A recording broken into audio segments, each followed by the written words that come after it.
बिस्मिल्लाहिर्रहमानिर्रहीम। आज हम जो कि हमारा लेक्चर 3 है क्लास 12 की फिजिक्स का, उसके अंदर डिस्कस करने जा रहे हैं इंटरनल एनर्जी के बारे में। और इंटरनल एनर्जी और काइनेटिक एनर्जी के दरमियान जो रिलेशन है वो एक दूसरे पर डिपेंड किस तरह करते हैं, वो भी हम इस वीडियो के अंदर जो है वो डिस्कस करने जा रहे हैं। तो आप जो है जिस तरह आपने पिछले लेक्चर को गौर से सुना, इसी तरह आप सही नमूने से सुने ताकि आपको कम्प्लीटली इसका आइडिया हो जाए कि इंटरनल एनर्जी क्या है और इंटरनल एनर्जी और टेम्परेचर के दरमियान क्या रिलेशन है। तो आइए हम चलते हैं, सबसे पहले इंटरनल एनर्जी के बारे में पढ़ते हैं।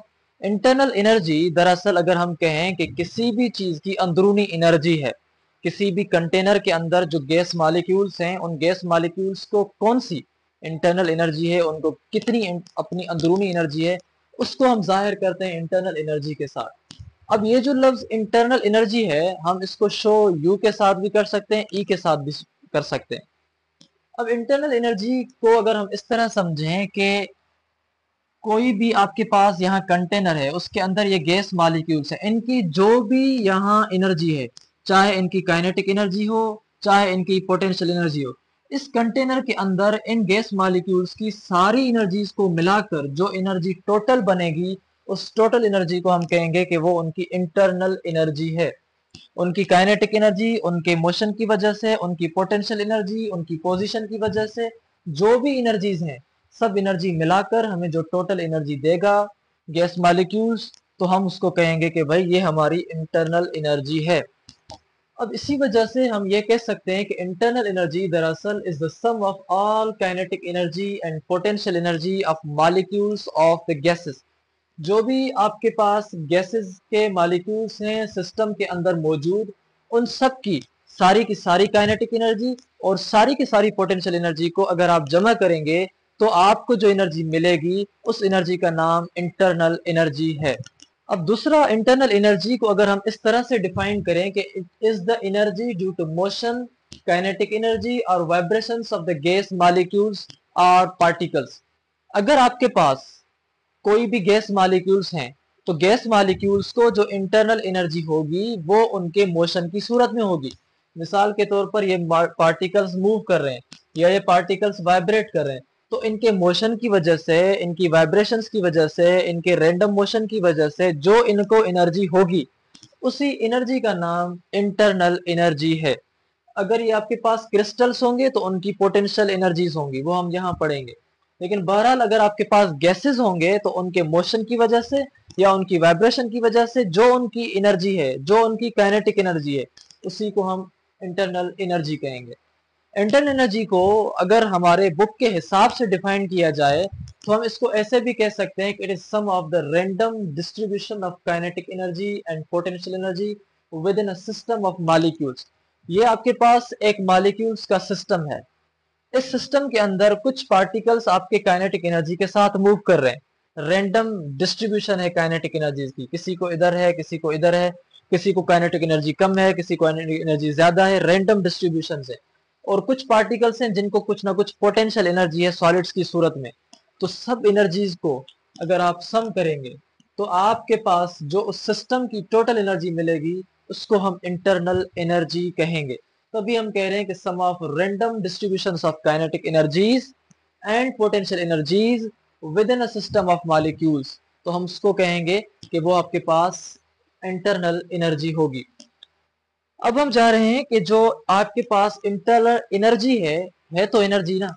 अब एनर्जी होने की वजह से जो यूनिट एनर्जी का वही यूनिट इंटरनल एनर्जी का, जो यूनिट हीट एनर्जी का, जो यूनिट आपके पास वर्क एनर्जी का, जो यूनिट इलेक्ट्रिकल एनर्जी का, वही यूनिट आपका होगा इंटरनल एनर्जी का, जो कि आपके पास है जूल। अब अगर हम इसको शो करना चाहें, जैसे हमने पहले भी कहा, इसकी जो सिंबल है वो यू है। अब एक और बात हम करते हैं कि इंटरनल एनर्जी जो सिस्टम की है वो किसमें कितनी है, किसमें कम होगी, किसमें इंक्रीज होगी या डिक्रीज होगी, वो किन चीजों पर डिपेंड करता है, वो अब हम जो है वो समझने जा रहे हैं। आप इस चीज को बहुत ध्यान से थोड़ा समझें कि जो इंटरनल एनर्जी किसी भी सिस्टम की है वो डिटरमाइन की जाती है उस सिस्टम के टेम्परेचर से। अगर सिस्टम का टेम्परेचर कम होगा, तो हम कहेंगे कि भाई इस टेम्परेचर कम होने की वजह से उस सिस्टम के मालिक्यूल्स की जो एनर्जी है वो कम होगी, और मालिक्यूल्स की एनर्जी कम होने की वजह से वो मालिक्यूल्स मूव कम करेंगे, क्योंकि वो उनको एनर्जी कम है, उनको भूख लगी है, उनको खाना कम है, तो जाहिर सी बात है वो मूव कम करेंगे। और जब वो मूव कम करेंगे तो हम कहेंगे कि भाई उनको एनर्जी कम है। तो असल में जो इंटरनल एनर्जी है वो आप डिटरमाइन करेंगे उनके टेम्परेचर से, कि टेम्परेचर आया कम है या ज्यादा है। ज्यादा टेम्परेचर है तो ज्यादा इंटरनल एनर्जी, कम टेम्परेचर है तो कम इंटरनल एनर्जी। तो एक चीज डिफाइन करने की या समझने की उनके टेम्परेचर है। दूसरी, अगर आप इंटरनल एनर्जी देखना चाहते हैं कि वहीं कम है या कहीं ज्यादा है, तो वो आप देखेंगे कि उनका जो रैंडम मोशन ऑफ मॉलिक्यूल्स है वो कैसा है। अगर रैंडम मोशन ऑफ मॉलिक्यूल्स ज्यादा है तो हम कहेंगे कि भाई कॉन्ग्रेचुलेशंस, इंटरनल एनर्जी ज्यादा होगी। अगर रैंडम मोशन कम है, मतलब कि भाई बदकिस्मती से वहां पर जो एनर्जी होगी वो कम होगी। अब रैंडम मोशन का क्या मतलब है? मिसाल के तौर पर, अगर कोई चीज रैंडम मूव कर रही है तो रैंडम तो तब मूव करेगी ना जब उसको पीछे से पुश किया गया हो, जब उसको कुछ ना कुछ एनर्जी दी गई हो, जब उसको कुछ ना कुछ फोर्स दिया गया हो, ताकत दी गई हो। अब रैंडम मोशन भी तब आता है जब आपके पास कुछ ना कुछ एनर्जी हो, कुछ ना कुछ खाना पेट में हो, तभी जो है रैंडम हरकतें या रैंडम मोशन मॉलिक्यूल्स का आता है। तो रैंडम मोशन ऑफ मॉलिक्यूल्स तब आएगा जब मॉलिक्यूल्स को एनर्जी होगी, एक दूसरे से दूर होंगे। मॉलिक्यूल्स की एनर्जी कम होती गई, कम होती गई, ठंडे होते गए, ठंडे होते गए, आपस में ये मिल गए, कम्पैक्ट हो गए, बर्फ बन गए। अब इनका रैंडम मोशन नहीं है। अब इनको इंटरनल एनर्जी हम कहेंगे कि भाई वो मूव करने वाली नहीं है। तो हम कहेंगे कि रैंडम मोशन ऑफ मॉलिक्यूल्स जितना ज्यादा होगा उतनी उनकी जो इंटरनल एनर्जी है वो ज्यादा होगी। और तीसरी चीज जो है थर्म इंटरनल एनर्जी को डिटरमाइन करने की, वो है उनकी फेजेस या स्टेट्स ऑफ मैटर। अगर आपके पास गैस होगा तो हम समझ सकते हैं कि गैस के जो पार्टिकल्स होंगे वो एक दूसरे से दूर होंगे। दूर होने की वजह से वो मूव करेंगे, इधर उधर मूव करेंगे, तो उनको कुछ ना कुछ काइनेटिक एनर्जी होगी। काइनेटिक एनर्जी होने की वजह से फिर हम कहेंगे कि भाई उनको मोशन है, उनको इंटरनल एनर्जी होगी। पर अगर आपके पास सॉलिड्स होंगे तो सॉलिड्स के जो पार्टिकल्स हैं, सॉलिड के जो क्रिस्टल्स हैं, वो एक दूसरे के बिल्कुल करीब होंगे, और बिल्कुल करीब होने की वजह से उनके दरमियान कोई मोशन नहीं होगा, उनको कोई भी रैंडम मोशन नहीं होगा, उनको कोई भी काइनेटिक एनर्जी नहीं होगी, और नतीजतन उनको कोई भी इंटरनल एनर्जी नहीं होगी। तो वो डिपेंड करता है कि भाई जो इंटरनल एनर्जी है वो किसकी मैं बताऊं, गैसेस की बताऊं या सॉलिड्स की। अगर सॉलिड्स की बताऊं तो इंटरनल एनर्जी सॉलिड्स की कम होगी, क्योंकि सॉलिड के जो पार्टिकल्स हैं एक दूसरे के साथ होते हैं। अगर गैसेस की बतानी हो तो भाई गैसेस जो हैं वो मालिक्यूल्स एक दूसरे से दूर होते हैं, और दूर होने की वजह से उनकी जो इंटरनल एनर्जी है वो हाईएस्ट होगी। तो तीनों स्टेट्स ऑफ मैटर में, तीनों फेजेस ऑफ मैटर में जो हाईएस्ट इंटरनल एनर्जी होगी वो गैसेस की होगी, सेकंड नंबर पर लिक्विड्स होगी, थर्ड नंबर पर जो सबसे कम इंटरनल एनर्जी होगी वो सॉलिड्स की होगी। अब हम जो है इस चीज पर आ रहे हैं कि इंटरनल एनर्जी सिस्टम की जो है वो इंक्रीज कब होगी, और इंटरनल एनर्जी सिस्टम की जो है वो डिक्रीज कब होगी। सिस्टम की इंटरनल एनर्जी इंक्रीज तब होगी जब आप उसके ऊपर वर्क करेंगे। अब आप थोड़ा इस चीज को ध्यान से समझें। आपके पास यहाँ इस सिस्टम के अंदर मॉलिक्यूल्स हैं, मॉलिक्यूल्स मूव कर रहे हैं, मॉलिक्यूल्स को जगह ज्यादा है। आपने क्या किया कि इन मॉलिक्यूल्स को जो दूर होने की वजह से आराम आराम से मूव कर रहे थे। क्यों आराम आराम के साथ मूव कर रहे थे? क्योंकि वो दूर थे, एक दूसरे को धक्का नहीं दे रहे थे, न वाल्स के साथ टकरा रहे थे, बस आहिस्ता आहिस्ता इधर उधर मूव कर रहे थे, बिल्कुल बड़ा कंटेनर था। अब हमने क्या किया कि भाई हमने सोचा कि बहुत लेजी हो गए हैं, अब इनको थोड़ा करीब लाया जाए। हमने क्या किया कि उनको गैस मॉलिक्यूल्स के कंटेनर को उसके ऊपर वर्क किया। वर्क करने से वो कंप्रेस हो गए।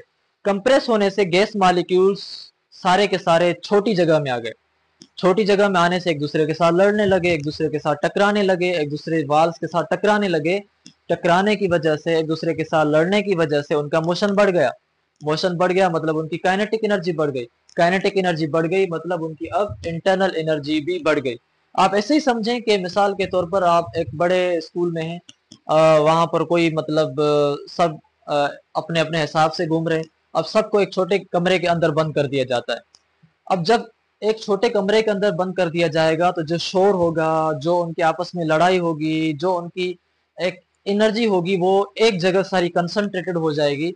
फिर हम कहेंगे कि भाई अब जो शोर है, अब जो एनर्जी है वो बढ़ गई है, क्योंकि वो सारे के सारे एक जगह आ गए हैं। यही होता है गैस के मॉलिक्यूल्स के साथ भी, जब उनके ऊपर वर्क किया जाता है तो वो कंप्रेस हो जाते हैं। कंप्रेस होने से फिर क्या होता है कि उनकी इंटरनल एनर्जी, जो अंदरूनी एनर्जी है, वो बढ़ जाती है, क्योंकि पहले जो एनर्जी डिस्ट्रीब्यूटेड थी अब वो एनर्जी सारी कंसंट्रेटेड हो गई है।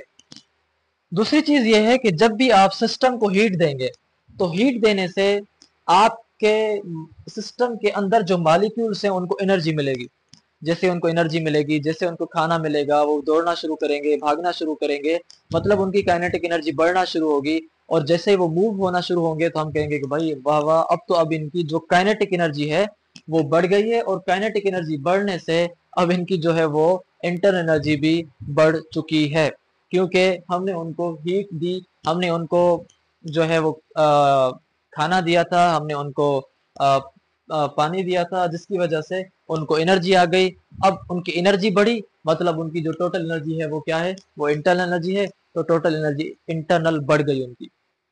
दूसरी चीज कि इंटरनल एनर्जी किसी भी सिस्टम की डिक्रीज कब होगी।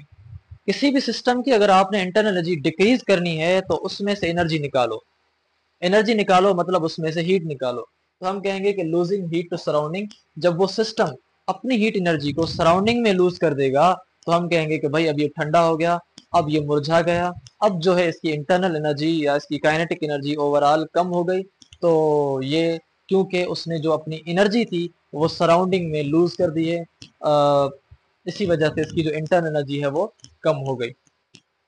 अब हम आते हैं इस टॉपिक के ऊपर कि इंटरनल एनर्जी के दरमियान और काइनेटिक एनर्जी के दरमियान क्या रिलेशन है। और जैसे हमने यहाँ भी पढ़ा वही सेम बातें, लेकिन थोड़े अलग हम जो है स्टाइल में उनको डिस्कस करेंगे। फर्ज करें कि आपके पास यहाँ पर गैस मॉलिक्यूल्स हैं और वो उनको हीट अभी नहीं दी गई, और हीट अभी नहीं देने की वजह से वो अभी स्लो स्लो मूव कर रहे हैं, आराम आराम के साथ मूव कर रहे हैं। अब जैसे ही इन मॉलिक्यूल्स को यहाँ पर हम उनको हीट देते हैं, हीट सप्लाई करते हैं, तो ये गैस मॉलिक्यूल्स तेज मूव होना शुरू हुए, जैसे हमने यहाँ भी कहा। अब हमने कहा कि ये पहले मूव स्लो कर रहे थे, यहाँ पर तेज मूव कर रहे हैं। स्लो इसलिए मूव कर रहे थे क्योंकि इनको हीट नहीं दी गई थी, तेज इसलिए मूव कर रहे हैं क्योंकि इनको हीट दी गई है। और हीट देने के बाद इनका टेम्परेचर बढ़ चुका है, हीट देने से पहले उनका टेम्परेचर कम था। तो मतलब ये हुआ कि इनकी जो इंटरनल एनर्जी बढ़ी, इनका जो मोशन बढ़ा, वो किसकी वजह से बढ़ा, टेम्परेचर पर बढ़ा। तो होली सोली जो आपकी इंटरनल एनर्जी है, इंट्रिंसिकली प्योरली होली सोली डिपेंड करती है टेम्परेचर के ऊपर, कि अगर टेम्परेचर ज्यादा तो इंटरनल एनर्जी भी ज्यादा, अगर टेम्परेचर कम तो इंटरनल एनर्जी भी कम। अगर एक गैस का मॉलिक्यूल होगा तो आपने उसको इंटरनल एनर्जी ज्यादा देंगे तो वो तेजी से मूव करेगा, ज्यादा होंगे तो और ज्यादा मूव करेंगे। तो वो डिपेंड करता है उनके टेम्परेचर के ऊपर कि उनका टेम्परेचर क्या है, उस उतना जो है उनकी इंटरनल एनर्जी होगी। अब हम जो है वो इस चीज पर आते हैं कि मिसाल के तौर पर आपने gas, when a gas is in a container is heated, gas जो कंटेनर में आपने उसको हीट किया, गैस मॉलिक्यूल्स मूव फास्टर। फिर उसके बाद जो आपके गैस मॉलिक्यूल्स हैं वो तेज तेज मूव करेंगे, इंक्रीजिंग देयर काइनेटिक एनर्जी, और उनकी जो बाद में एनर्जी है काइनेटिक वाली वो बढ़ जाएगी, क्योंकि पहले गैस के मॉलिक्यूल्स को हीट नहीं दी गई थी, कंटेनर में थे, और कंटेनर में थे ही तो फिर हमने उनको हीट दे दी, और हीट देने के बाद वो फास्टर मूव होना शुरू हुए, जिसके नतीजे में उनकी काइनेटिक एनर्जी बढ़ गई।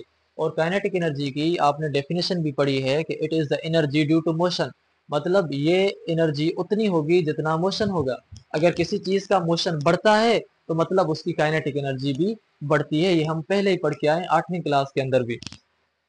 अब यहाँ पर एक और चीज भी हम डिस्कस करते हैं कि सॉलिड्स जो हैं उनके मॉलिक्यूल्स टाइटली पैक्ड होते हैं, और टाइटली पैक होने की वजह से अगर आप उनको हीट देंगे तो एक दूसरे को छोड़ना चाहेंगे मगर वो वाइब्रेट उधर उधर करेंगे। जाहिर सी बात है, पहले छोड़ने से पहले इधर उधर मतलब कुछ ना कुछ ट्राइज करेंगे, वो उनकी ट्राइज वाइब्रेशंस होती हैं। तो मॉलिक्यूल्स टाइटली पैक्ड होते हैं, और टाइटली पैक्ड इसी वजह से होते हैं क्योंकि मॉलिक्यूल्स जो सॉलिड्स के होते हैं उनके दरमियान जो इंटर मॉलिक्यूलर फोर्स होती है, उनके दरमियान जो मोहब्बत और प्यार होता है वो बहुत ज्यादा होता है, और वो टाइटली बाउंड होते हैं, टाइटली पैक्ड होते हैं एक दूसरे के साथ। तभी अगर उनको हीट किया जाएगा तो वो सिर्फ और सिर्फ वाइब्रेट करेंगे। उसके बाद लिक्विड्स एंड गैसेस जो हैं उनके जो मॉलिक्यूल्स हैं वो भी, उनको भी काइनेटिक एनर्जी और पोटेंशियल एनर्जी दोनों है। मगर यहाँ पर जो इंटर मॉलिक्यूलर फोर्स है वो थोड़ी कम है। थोड़ी कम होने की वजह से अगर आप उनको ज्यादा हीट देंगे तो वो एक दूसरे से खफा हो जाएंगे, एक दूसरे से दूर हो जाएंगे। तो इंटरमॉलिक्यूलर फोर्स कम होगी अगर गैसेस में। लेकिन जो आइडियल गैसेस हैं, जो हमारे पास आइडियल पर्सनालिटीज की टाइप हमारे पास गैसेस हैं, उन गैसेस को कोई भी इंटरमॉलिक्यूलर फोर्स नहीं होती। मतलब उनके जो आपस में अट्रैक्शन होगी वो कोई नहीं होगी। वो एक दूसरे से दूर दूर मूव करेंगे, बिल्कुल एक दूसरे से दूर होंगे, एक दूसरे के करीब नहीं आएंगे इंटरमॉलिक्यूलर फोर्स की वजह से। जब वो करीब नहीं आएंगे तो हम कहेंगे कि भाई उनको कोई भी पोटेंशियल एनर्जी नहीं है। अब पोटेंशियल एनर्जी न होने का मतलब ये है कि जब वो एक दूसरे से करीब आएंगे ना तो चिपक जाएंगे। चिपक जाएंगे तो हम कहेंगे कि भाई इनको एनर्जी है, मगर इनको एनर्जी पोटेंशियल एनर्जी है, एनर्जी ड्यू टू पोजीशन। जिस तरह सॉलिड्स में थी उनको सिर्फ और सिर्फ पोटेंशियल एनर्जी है, काइनेटिक एनर्जी इनको नहीं है। तो उनको सिर्फ और सिर्फ पोटेंशियल एनर्जी है। मगर जैसे ही आपके गैस मॉलिक्यूल्स दूर होते जाएंगे तो कुछ उनको पोटेंशियल एनर्जी होगी, कुछ उनको काइनेटिक एनर्जी होगी।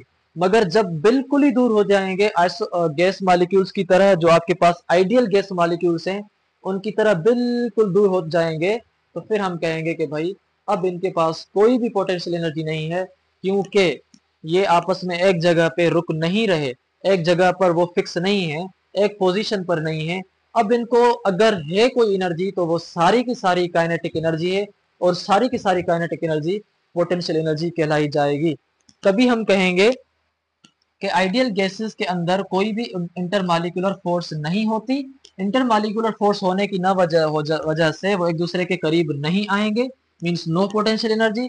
और न होने की वजह से वो एक दूसरे से दूर दूर मूव करेंगे मोशन के साथ, तभी उनको जो होगी एनर्जी वो सिर्फ और सिर्फ काइनेटिक एनर्जी होगी।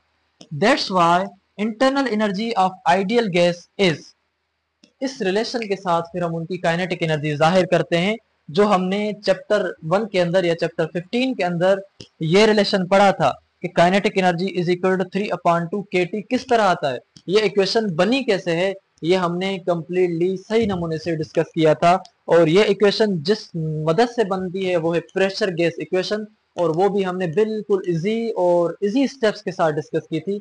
अगर आपने अभी तक सेकंड चैप्टर में पहुंचने तक वो चीजें डिस्कस हल नहीं की तो टाइम निकालें, इन चीजों को समझें, इन चीजों को ड्राइव करें, क्योंकि शुरुआत में आपके पास सारा टाइम है, बाद में हो सकता है कि आपको ये टाइम ना मिले। तो इंटरनल एनर्जी और टेम्परेचर के दरमियान जो रिलेशन हमने ड्राइव किया था वो है kinetic energy is equal to 3/2 kT। और यहाँ पर हमने ये अभी बात कही कि इन गैस मॉलिक्यूल्स को सारी की सारी जो एनर्जी है वो काइनेटिक एनर्जी है, और सारी की सारी काइनेटिक एनर्जी उनकी इंटरनल एनर्जी ही है, क्योंकि kinetic energy plus potential energy is equal internal, potential तो इनको है नहीं। तो इस वजह से काइनेटिक एनर्जी जो भी है वो सारी की सारी किसके बराबर हो जाएगी आपकी, वो बराबर होगी यू के, यानी पोटेंशियल एनर्जी के। तभी हम लिखेंगे delta U is equal to 3/2 k into delta T. अब डेल्टा यू और डेल्टा टी इसलिए लिख रहे हैं क्योंकि वहां पर रियल लाइफ में इंटरनल एनर्जी में चेंज आएगी, तभी हमने लिखा डेल्टा। वहां पर जब भी इंटरनल एनर्जी में चेंज आएगी तो टेम्परेचर में चेंज जरूर आ रही होगी, तभी हमने यहाँ पर डेल्टा टी भी लिखा।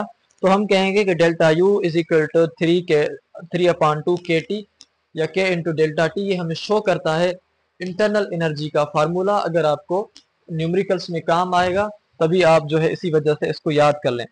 अब इस इक्वेशन में आप अगर देखें तो ये जो 3/2 का वैल्यू है ये कांस्टेंट है, ये k का जो वैल्यू है ये भी कांस्टेंट, बोल्ट्जमैन कांस्टेंट है। कांस्टेंट्स को जब खत्म किया जाता है तो वहां पर प्रोपोर्शनलिटी की साइन आती है, तो हमने यहाँ पर प्रोपोर्शनलिटी की साइन दी और यहाँ पर बचा डेल्टा टी। तो आप यहाँ देख सकते हैं कि आपके पास जो रिलेशन आया, या ये रिलेशन आपको बताता है कि जो टोटल इंटरनल एनर्जी है वो डायरेक्टली प्रोपोर्शनल है टेम्परेचर से। तो जितना टेम्परेचर ज्यादा होगा उतनी इंटरनल एनर्जी गैस मॉलिक्यूल्स की कंटेनर के अंदर ज्यादा होगी।